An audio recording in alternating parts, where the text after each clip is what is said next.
Okay, so I wanted to start with the book. I know that I mentioned that I was going to reiterate the title, but there are like variations of the book that have come across not only in publication but in the course. So it was that I didn't want to give the wrong name, but the specific one I keep referencing is Themes in Global History. There's also a version called Themes of Globalization. Any themes in globalization, and kind of like a catch-all title will probably serve the purpose for reading. You don't necessarily have to use the same book, but it was something I purchased and utilized. This is one I found here in the library. I didn't find the one I'm using, but it's called What Just Happened. So it's notes on a long year, and it's by Charles Finch. It says Charles Finch has one of my favorite brains on the planet, and if time travel were possible, this is the book I'd hand myself in March 2020, not only as a crystal ball, but as a path through the inferno. So what just happened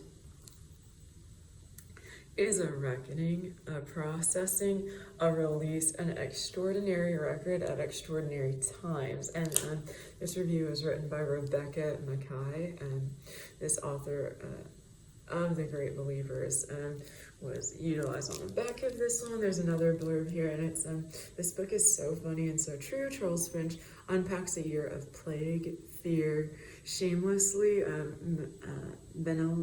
banality, and drizzling and stupidity with an irrepressible wit and surgical precise cultural observations. I didn't know how badly I needed exactly this. So maybe you do too. And that was by Joe Hill, author of The Heart-Shaped Box. I'm glad someone wrote it all down. I'm glad that someone was as acute an observer as Charles Finch. What just happened is a deeply thoughtful narrative of the year, well to easily forget. So this recounting works so vividly, ferociously, at times poetic, often darkly funny, and surprisingly hopeful, a remarkable and effortless woven blend of current events, history, and cultural criticism. So this is by Lauren Ho, author of Leaving Isn't the Hardest Part. And this is the last one. I'm just going to read it off really fast. When I began Charles Finch's Diary of a Pandemic Year, I was skeptical about the prospect of reliving a terrible period, but Finch is so gifted as a stylist, thinker, and observer that he made the familiar not only absorbing, but also revelatory. So his thoughts about his own life and the world at large are intelligent and original, as well as deeply moral, and they unfleur in tout. So witty sentences that both surprise and delight, quietly profound, and the book is also a true pleasure to read. So this is by Adele Waldman, author of The Love Affairs of Nathaniel P. So this is a book that you could even kind of use as context or your basis for maybe something you want to document or blog about. I know there's not a lot of people who understand blogging or like it or get on board with mommy bloggers or fashion bloggers or medical reform bloggers. I mean, there's an array that I follow, but this could be a stepping stone for you, or something you could practice, or journal, or get in touch with a therapist and see what maybe you felt like was maybe something that you necessarily interpret during the pandemic to be something you want to incorporate in your everyday life moving forward, so that maybe you guys can come to a resolution with that and see how that works in past context with a book, with maybe a source of inspiration, art, music, something. So that's one way to do this.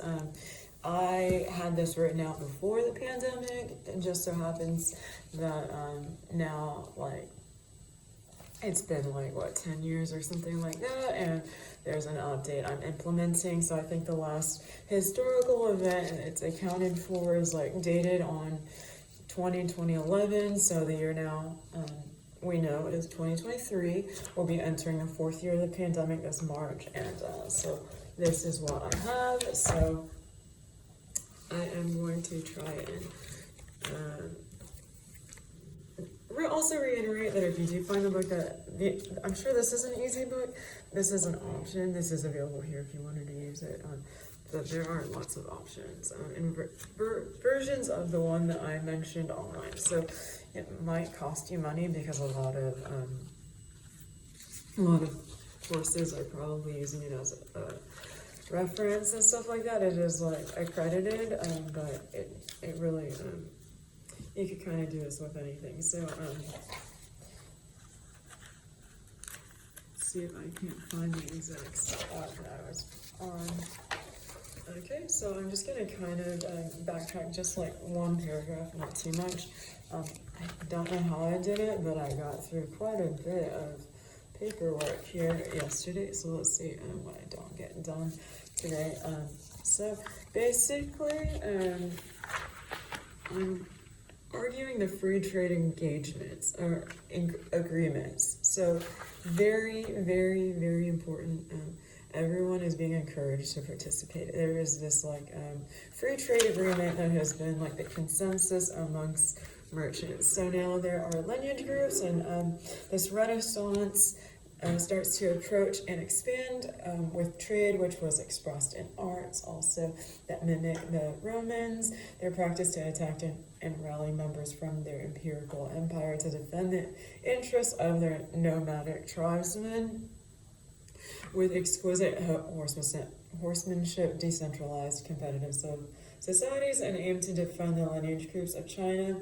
Their aristocratic lineage began to rival the state and the needs of agricultural peasants, rationalizing the use of compasses and the other technologies to cross to the West European ports, to the long-established ports of East Africa and Asia, to find an all-sea route to Western Europe and to undergo a Renaissance or Reformation. The implication of what China process through the use of technologies previously mentioned to include gunpowder and the invention of the steamboat for rapid means of mobility and transportation in the Pacific and in the Americas. So in China, the Tang Dynasty, I think we've talked about Buddhism, and I brought up like the statues and something that you might want to look into or visually research, so you have it stored in your mind's eye. That's something that's definitely encouraged to use as a resource. And that which favored the elite aristocratic and the practice of the Song Dynasty due to accessibility of gunpowder, practice aggressive private acquisitions occurred without the Chinese aristocrats. As previously mentioned, accessibility to gunpowder may indeed have been a factor, although it is unlikely that its importance were to lay in the blowing and feudal walls.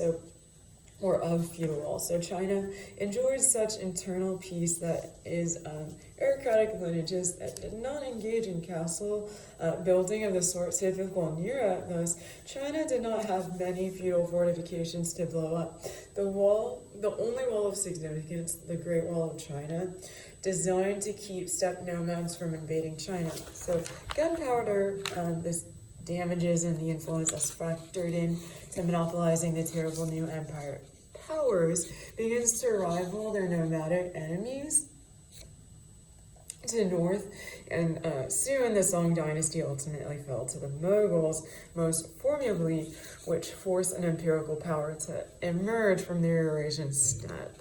So during this time, Confucian learning impacts some of the printing going on in China. This 3rd century collapsed post-Han Dynasty, which is dated 200 to 220 BC. Humanistic views replaced the Buddhism from India, a belief system that believed human pain resulted in the pursuit of illusionary pleasures and dubious ambitions. Enlightenment and ultimately a salvation would come from progressives, disengagement from real-world illusionary Another important factor in the Buddhism sculptures and designing artwork at this time period. So he created what would become Neo-Confucianism. This can be found in the 19th century, commentaries on classical art and culture, and became the single authoritative text against which all academic opinion was judged. So emerged as a critique of Buddhism. In modern day art, an example that is considered conceptually and a rival by all is most notably modern day artist Andy Warhol. Warhol helped found pop art and this movement that made cartoons and celebrities into subjects. So I'll say that again.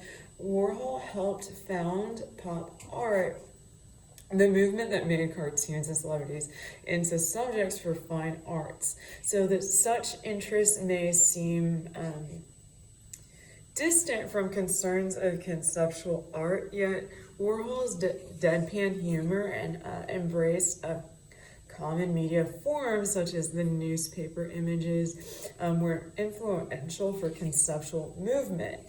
So particularly in the United States.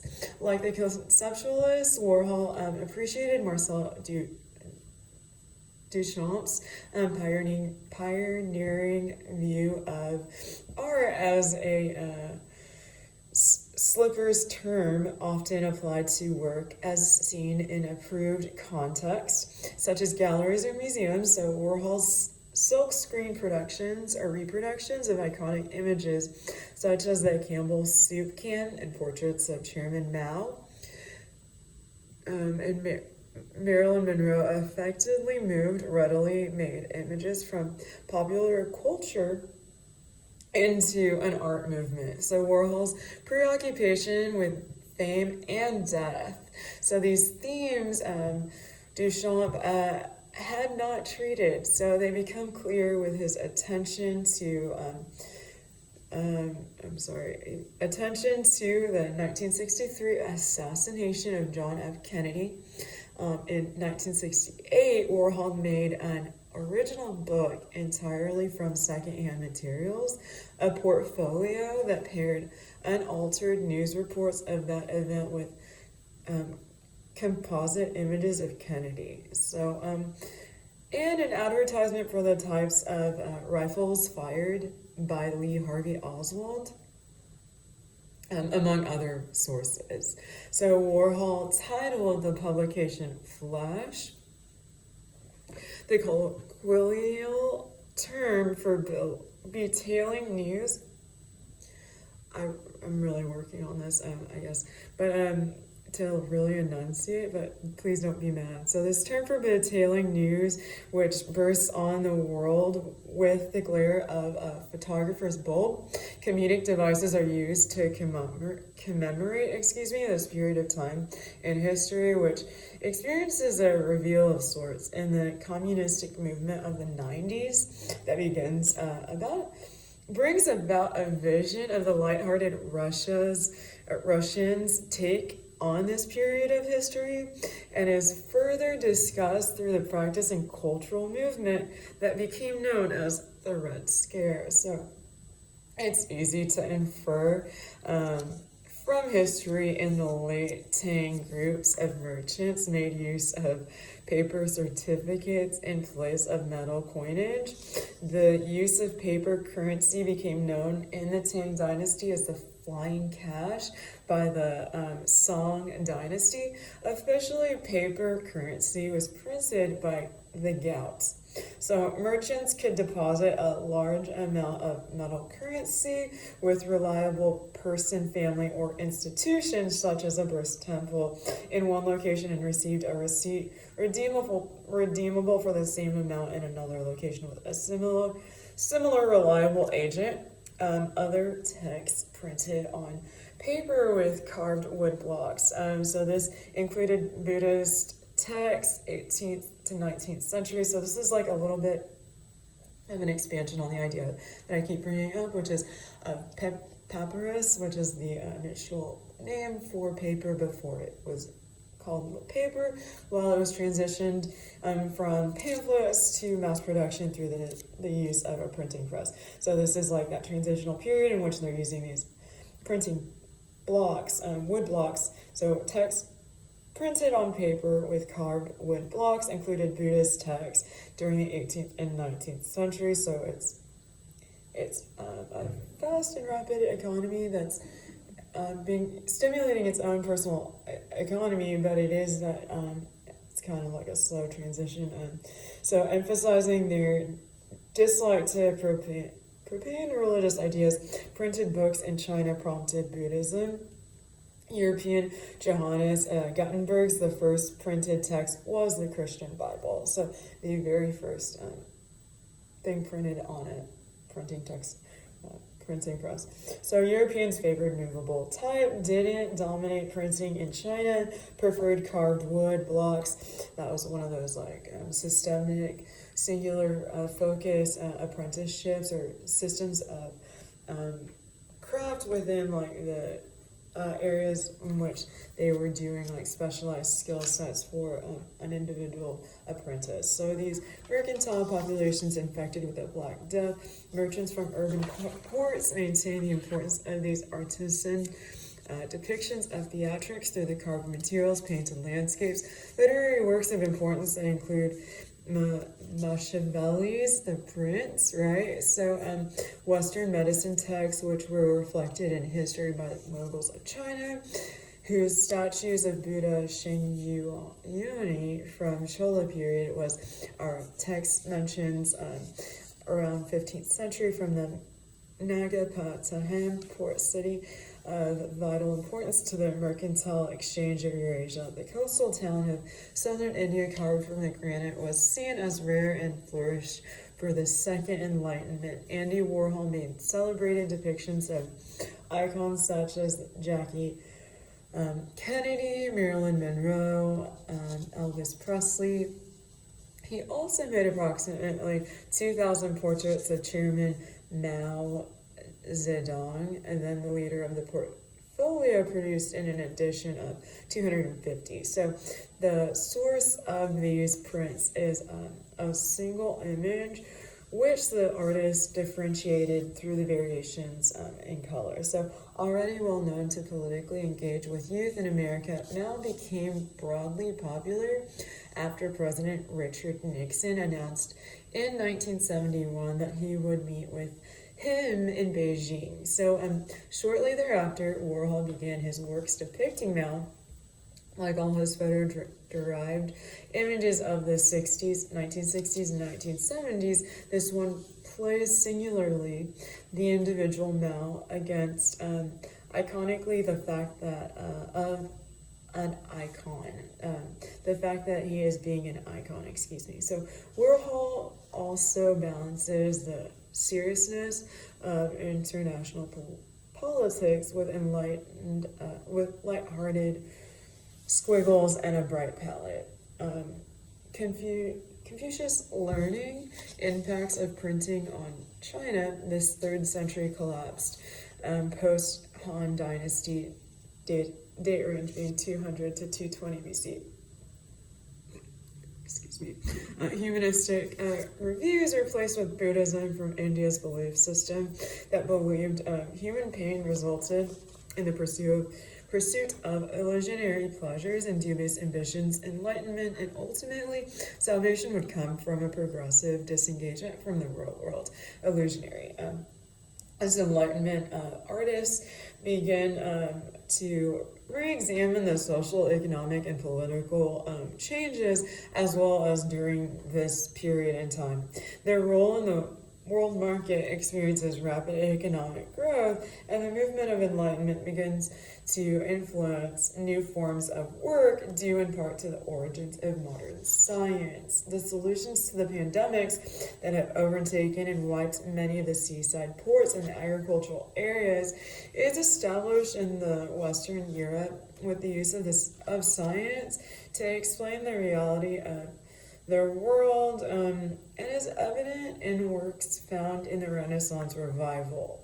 So the stylistic representations built on during this period of enlightenment, as previously discussed, is reiterated in the book, The Origins of Modern Science. Okay, so here's by another resource you can use, The Origins of Modern Science by Professor Butterfield of Cambridge. So that would be another book that you could pair with this one and probably crank out another 80 pages just on your tangents, your database, your first-hand accounts. So that would be interesting to do. But anyways, my update's not necessarily in text, it's through like a vlog. So I'm inserting my update through a vlog. Because we have the material, I have it, I'm just going to do an update here. So he writes that the scientific revolution of the 16th and 17th centuries outshines everything since the rise of Christianity and reduces the Renaissance and the Reformation to the rank of mere episodes, right? So more internal displacements within the system of medieval Christendom. It looms so large as the real origin both of the modern world and of the modern mentality that our customary periodization of European history became an anachronism and an encumbrance. So this view can no longer be seriously questioned. The scientific achievements of the century and a half between the publications of Copernicus's De Revolution through Bus Orbius Silentius of 1543 and Newton's Principle 1687 marked the opening of a new period of intellectual and cultural life in the West. So its relevance, once again, marking the opening of a new period of intellectual and cultural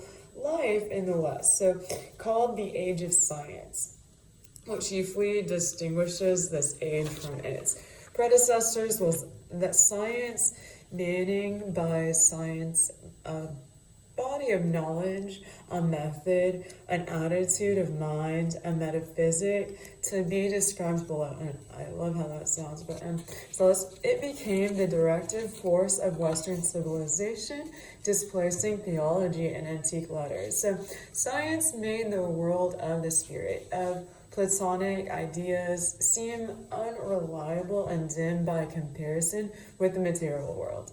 So the source would be Franklin Love Van Bommer, The Scientific Revolution in the West, reprinted from Main Currents of Western Thought, 4th edition, edited by Franklin Van Bommer, 1978, by permission of Columbia University Press.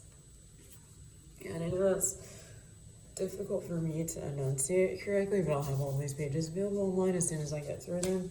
The Age of Science made the intoxicating discovery that amelioration depends not upon change from within, St. Paul's birth of the new man, but upon change from without, scientific and social mechanisms.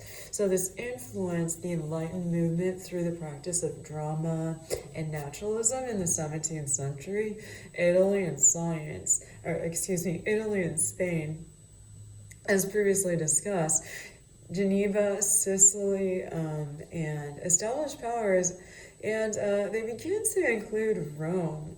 In their mercantile textile system of trade, the exchange continues on the center of patronage of the Roman Catholic Church and repository of great antique and Renaissance monuments attracted painters and sculptors from other Italian cities and throughout Europe. So artists completed prestigious commissions for altarpieces, which were publicly displayed in Rome's many churches. They also produced both secular and religious works for the galleries of private collectors, a market that encourages specialization in new categories or genres of painting, such as still life and landscape.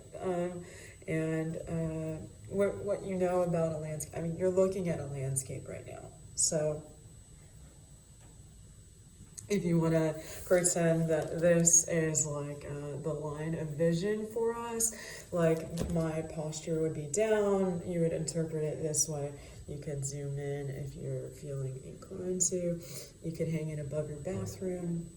I'm not sure, your toilet, you could put it in your living room. But this is an example of one of those landscapes. It doesn't necessarily have to be that you're looking, I mean, I was hoping this had like a mountain or something, or like a hill or a tree or something, but if I get close, it just sort of has like little tiny people or pockets from like an aerial view. So this would be an aerial view, but what I was thinking is most commonly a landscape would be maybe like a horizon and like vegetation, a hill or something like that. It doesn't necessarily, that's not true necessarily. So let's keep going, because this Renaissance, it was taking place and bringing over artists. Such as still life and landscape, like I mentioned, and the Enlightenment movement during the Louis XVI reign of fashion works evident of the 17th century passion for the hunt and its important place in the aristocratic lifestyle, and who denounced the traditional education for its exclusive emphasis upon words rather than things. So literature rather than nature itself, as the educational reform continues to sweep the countryside of the peasantry class that this era previously was an educational reform. That previously was just for aristocratic. So the scholarly gentry, eventually by the end of the 17th century, and the prejudice against mechanical studies as belonging to practical rather than the high mental life, had all but disappeared. So I guess you do probably think a lot of landscapes to incorporate the peasantry life, and there's a number of them. I'm sure you can find some online, but you don't have to get bogged down by that concept, because it's kind of one of those terms that people kind of use and navigate depending upon like the work. So, and who's your curator or your art handler. I mean, things can get like intercepted and modified and excluded really easily. So let's continue. Discussion of this principal, characteristics, and effects of the capitalistic revolution that has taken place. Globalization, economic integration, equating to capitalistic systems of governance in which money transference developed the economic system of governance to integrate international financial systems of distribution amongst the commercial and the mercantile members of the global playing fields never thought of before. So, however, to integrate economics and technology transferences all around the world, instantaneous communication through the modernization of societies causes disruptions despite being positive or negative. So while the cultural exchange frantically paced the globalization that occurred in such rapid speeds, first major eras of these communications and exchanges caused the onset of endemics, and this rapid development of communications and exchanges causes this onset of endemics. Excuse me, I'm rereading a line here on accident. And this rapid development of pandemics as they emerge on the world stage. So through commerce, first in Portugal, and the Portuguese are the first to initiate on this capitalistic economic exchange in the Americas and other parts of the world. So gunpowder may indeed have been a major factor, although it is unlikely that its importance lay in blowing in feudal walls of China, and it enjoyed such international peace that is aristocratic lineage that did not engage in castle building or architectural style, rather in brutalist building of the sort typical in Europe. So thus, China did not have many feudal fortifications to blow up the walls of China, designed to keep the steep nomadic nomads from invading China. However, the exchange of monopolized gunpowder creates this value necessary of the commodity to pursue cultural and mercantile exchange in parts of the world never previously exposed to the disease. The onset of the bubonic plague and the transmission of the disease from rats and fleas that traveled along within the merchants of the upper middle class, beginning to infect the weak immune systems of the nomads and sedimentary populations, and mutated strands of the disease developing, infecting those not wiped out during the first wave of the endemic. The endemic continues to develop in the nomadic and enemies to the north. Soon the Song dynasty ultimately falls to the Mongols, most formidably forced to emerge from the Eurasian empires, and resides within their hosts as the immune systems of these surviving populations continue with their commerce practices into Eurasia, their colonial neighbors on the eastern coast of Africa, and into the Western Europe through the carriers that previously died before reaching the nice seaport for commerce. This was one of the first steps towards modernization of the rural agricultural peasantry class in Rome. Perhaps a theater, given the subject's association with Greek drama.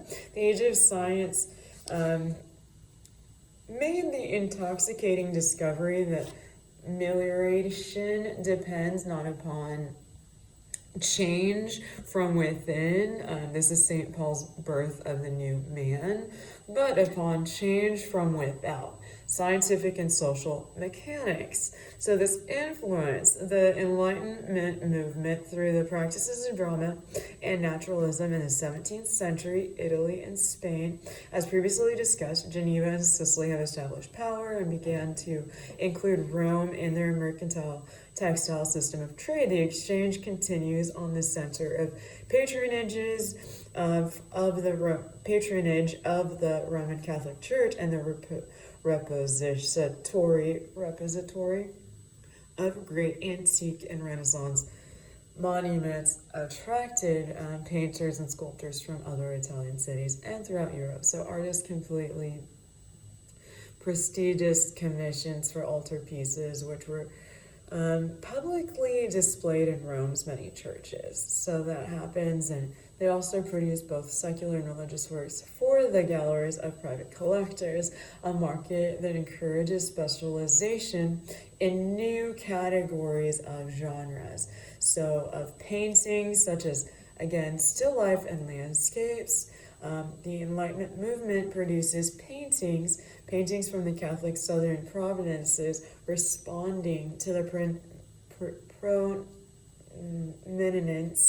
of the church and the court during the Louis XVI reign, where fashion works are evident of the 17th century of passion for the hunt, its importance placed in the aristocratic lifestyle who denounced the traditional education for exclusively upon words rather than things, which is funny because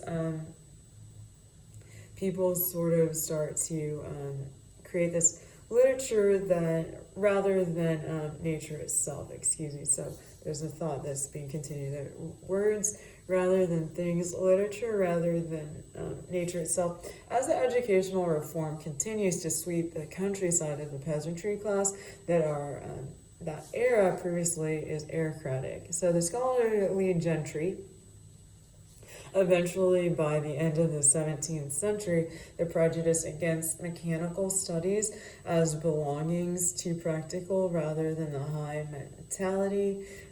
mental life that had all but disappeared. So all the same, it is to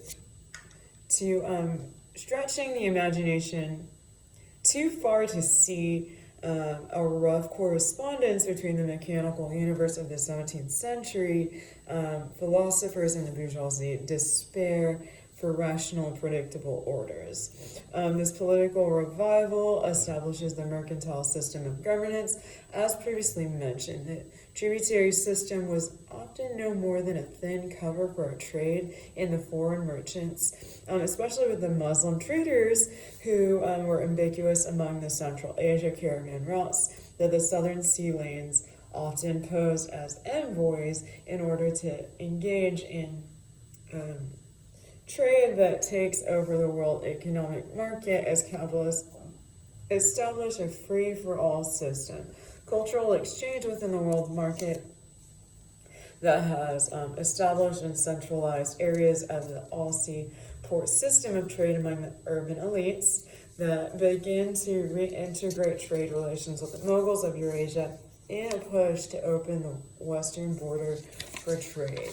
So they also provided an excuse for the artists to depict exotic costumes, architecture, and luxury goods. So the hallmarks of the Enlightened movement's style, this distribution of the feudal governance system of hungry, angry agricultural peasantry class results in the revolution from the old order and the toppling of the monarchical order and a new system of governance. So the state system of power that is beginning to establish the totalitarian court systems takes place in Europe, and the influence of severity. This political revival establishes the mercantile system of governance, as previously mentioned. This tributary system was often no more than a thin cover for a trade in that foreign merchants, especially with Muslim traders who were ubiquitous among the Central Asia caravan routes. The southern sea lanes often posed as envoys in order to engage in trade that takes over the world economic market as capitalists establish a free-for-all system. Cultural exchange within the world market that has established in centralized areas of the seaport system of trade among the urban elites that begins to integrate trade relations with the Moguls now of Eurasia and in a push to open the western border for trade. So French enforced through their exclusivity of gunpowder and access to textiles and ready-made garments as resources to fight off the English Parliament, and their territorial confines began to continue in an intricate and indicate war state to avoid the collapse of their economy as settling the land disputes amongst the agricultural peasantry class that have certainly caused a collapse of the English system of governance, so which is a far more efficient feudal system of governance as they take arms against the monarchical hand over control of the agricultural countryside. The Civil War creates a very different governance system. The radicals that were formerly a rich landowners, part of the aristocratic upper middle class, leads to other revolutions due in large part to the changes of economic philosophies and the redistribution of wealth. Isn't that beautiful? All right.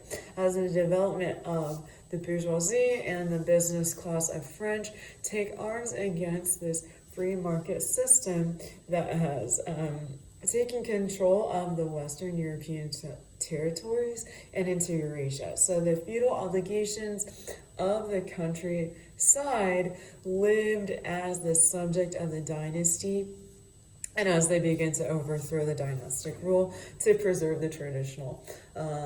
That is the most light version of what was taking place that I can come up with to explain what that looks like, but you're more than welcome to do some research. So it is what's in the text. I know to apply more context, or that I'm able to, but you can say that about just any time period, any reference to any time period in history. So the emphasis on religion spreading within Christianity and the spreading of Christianity creates war with Mexico as the concept of manifest destiny in large part continues to be combated by the spread of disease. The large commercial empire's expansion from American territories creates an established economic educational reform and to transform the economy and defy the social structure of consumer paradise in consumer paradise within the world's vision for the capitalistic world economy. This idea of good versus evil, the illusion, is a theme. Illusion, we know, a reference directly made to Christianity. It's not just a reference of something that's being made to another reference. It's specifically religiously based, and is a theme within the anti-globalization movement that takes power in the late 80s. So something I do encourage you to kind of understand that, because it can be just as lengthy of a text right now on that concept alone.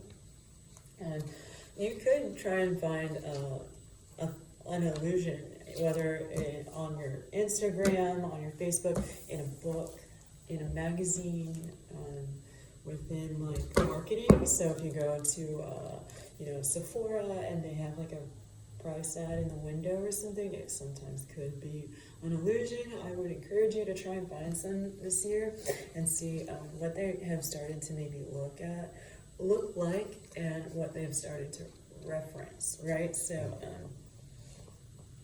because we are trying to see what this pandemic's influence kind of has reshaped it, whether or not it's reshaped society at all, at least personally, me being in America. So many have not participated in the free market economy. However, the NAFTA political leaders see this as a major threat that will result in losing major political affluence. This takes place in Bolivia, Venezuela, and Chile. So during that exchange,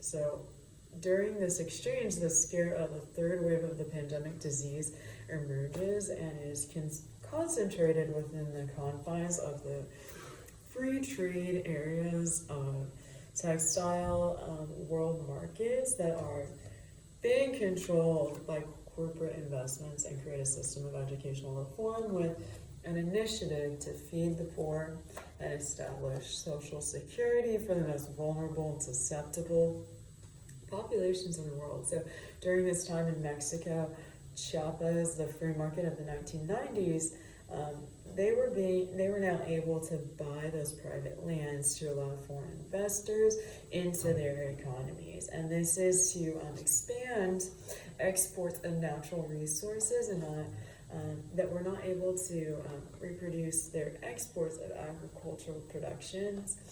And these changes are in Article 27, a step towards globalization in the late 19th century. And it's a neo influence that will be completely phased out. So through the use of hybrid seeds, whose crops are so here's a little bit more about what I was getting at. When we're talking about taking arms against the monarchical hand over the control of the agricultural countryside, the civil wars that take place. This is me really wanting to make the point of what I would expand it to be. You could expand it to be something else. But so through this use of hybrid seeds whose crops are subsidized by the government, because they cannot compete with the American government. So what they want is to mobilize the economy, and they're unable to participate in this consumer paradise. So prompting the negative reactions from around the world, and this rapid economic growth of economic nationalism in their vision of the world. Venezuelans' interpretation of nationalization of the gas industry in Latin America and the rest of the world. So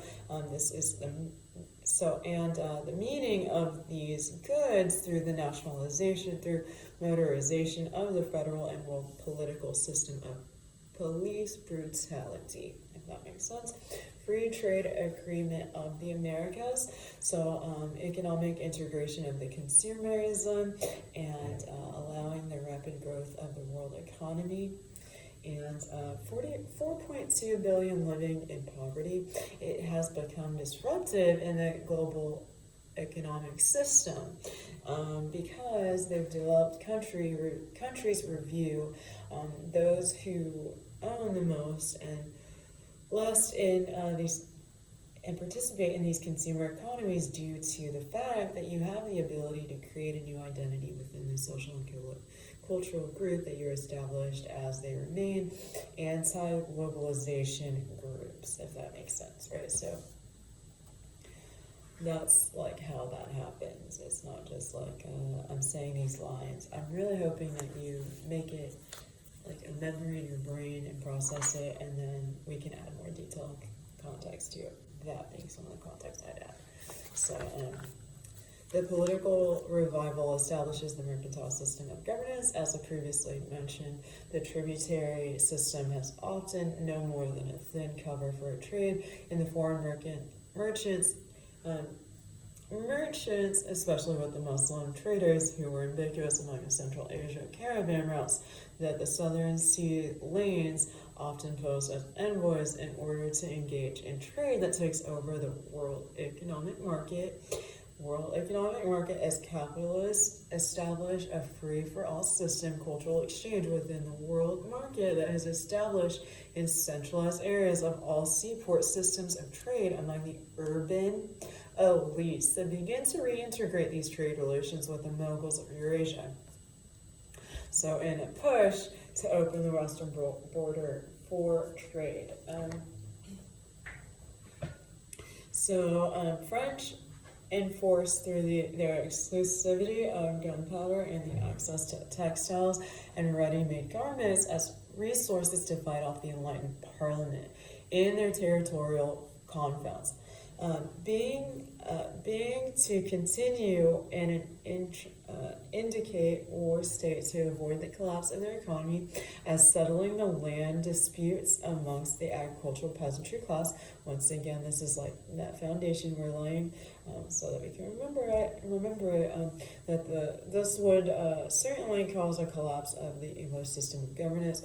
Ottoman Empire struggles to maintain order in the Western Hemisphere, a number of intellectuals in empire embraces the national secularism within the Ottoman Empire, which a lot of people can go on for days talking about, to preserve it as a modern nation state based on the Western government. And this would collapse after the 1918 political secular national movement, Islamic, with the influence within the nation state to be a secular nationalist versus Saudi monarchy. So Iranian nationalizing the oil industry to provide a redistribution among the participants of the free market world economy. They began an agreement among secular nationalists in order to preserve a modern state and include Japan's industrial control of the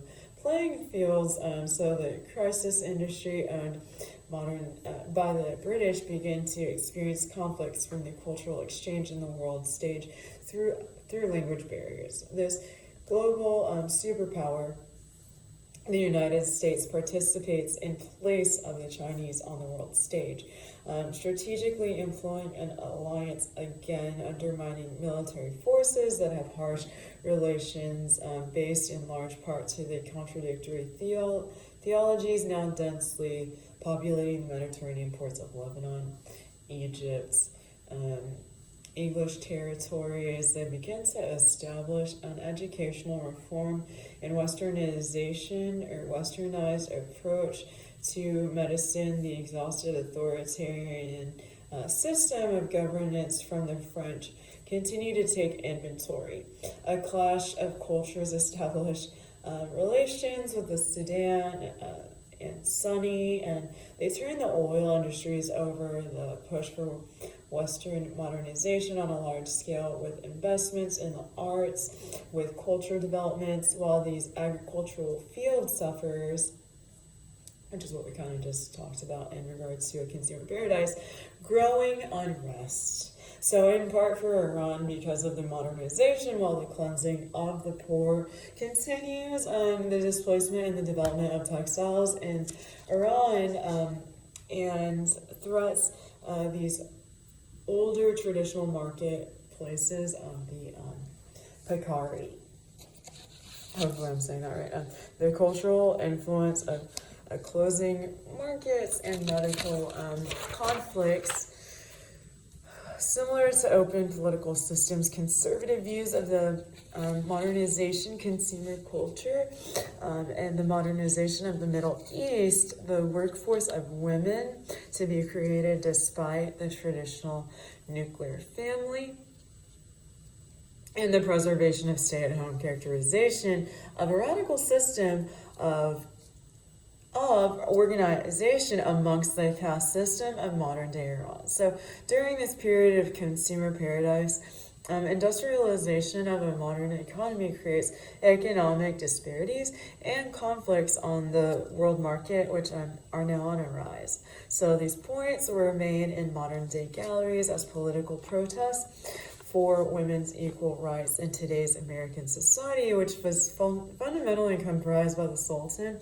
ruler of having to apply Islamic law under free trade in areas that the consumer paradise spreads to Latin America and Japan. So to start to realize that this consumer dream is made available, the Great Recession lingers into 2010 and 2011. So that's basically as far into the text as I was able to document.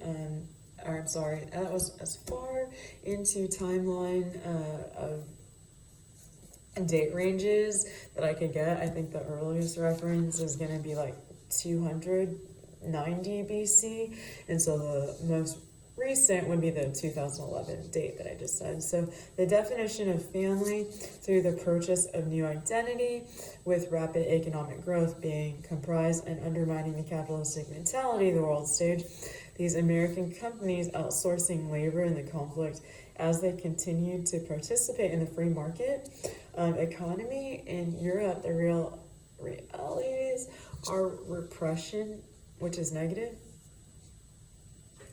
income disparities, where there is little hope to rise for economic prosperity in this consumer paradise. So the shanty towns on hills looking down on the urban areas are filled with protests and these images of stadiums and these permanent solutions, which are reasonable to not have that option for maybe like 4.2 billion people, a piece of consumer paradise. Right, so direct influence from the merchant sea trade routes that begins to focus on the rich nobility of the society, which is in common practice as these radicals undergo a revolution in the English territories. The French Revolution takes place. China and Russia emerges with the rise of the totalitarian government, and the emphasis is on consumerism that creates a demand on the accessibility to consume goods and services, and a demand for cheap raw materials to be structured for their demands, right, on a society to depend on community, and are to exclude the cheap raw materials as the radicals respond to the Industrial Revolution that has taken their jobs and established a pre-factory assembly line of production. The Soviets will instigate the world economy that it is based on the principles of capitalism, and in order to produce the most profit and the best possible goods while wanting to. So these use of cheap raw materials that the Eurasian and Indian seaport system establishes by the peasantry caste system begins to upheaval. The transition into the age of modernity, and you see this restructurements. The king of France is murdered and the monarchical rule is overthrown, and those who together under the modern state template that lead to the French Revolution under Louis XVI reign begins to subsequently influence the development of the world market. These changes establish how the conflicts, the battle royale, for example, a war with the aristocratic and the parliament's courts conflicts with the judicial legislation that is vetoed under Louis the 19th or something like XX1X20 goes 22nd. Anyways, dynasties within the Chinese empires are overthrown and excluded from their tributary systems of port system mercantile. The Merchants Guild establishes this just price again, so which poses serious questions for the development of these factors that also provide the artisan with a decent living wage for males and ensures the price of the goods that would not be gouged. So their capitalistic beliefs have existed for centuries while under attack by warrior states begin to fray because of the mass production of the sugar, performing quality checks, capitalistic beliefs that have existed for centuries while under attack by warrior states that doesn't away with the training programs and the artisan apprentice shops, which is what we mentioned earlier, and the artisans begin to do away with this training program in the artisans apprentice shops, and this must compete. This also illustrates their competence on how to perform tasks with singular focus. So they are very, very, very good at doing something with singular focus, and that is what their competence is in. So performing just one step in the candle making process, these specialized tasks such as pouring wax, pouring metal, and are utilized in Paris. So the capital city of the wage labor for much less money that is taking place in Paris, and simultaneously in other cities like England's, which begins to undermine the marketplace in Paris, and simultaneously other cities like England, the rural peasantry class have incorporated and have been forced to participate in the market. So this disconnected classes are vastly dependent on cheap goods and services, and they begin to squeeze out more from the large landowners, and the peasantry class begins to rebel and sweep the landowners away. So that's sort of what I was bringing up before. That is the context that was just applied to basically this scenario that keeps happening. So this working male class begins to raise concern for a rise in male dominance within these small populations of aristocracy,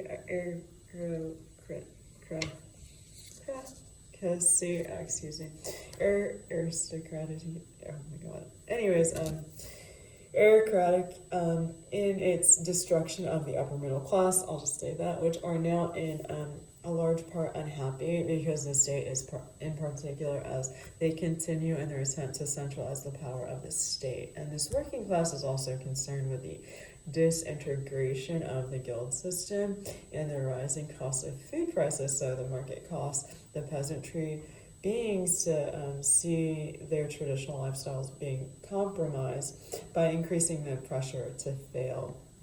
So he fails.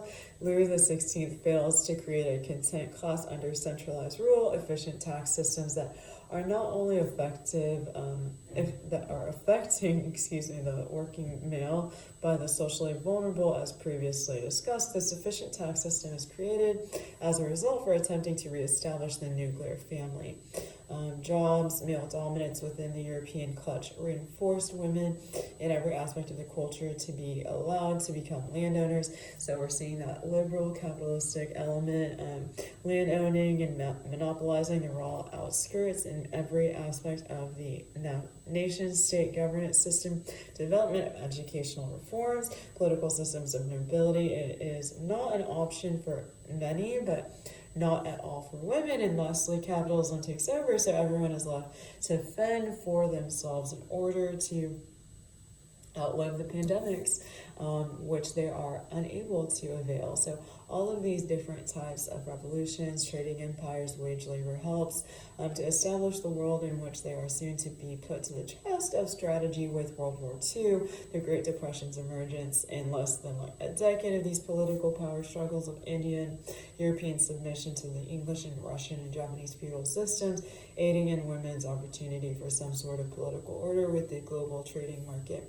This political revival establishes the mercantile system of governance. As previously mentioned, the tributary system that has often no more than a thin cover for trade in the foreign merchants, especially the Muslim traders who were ubiquitous among the Central Asia caravan routes that the southern seaports or sea lanes often pose as envoys in order to engage in trade that takes over the world economic market as capitals establish a free-for-all system of cultural exchange. And I'll stop there. Okay.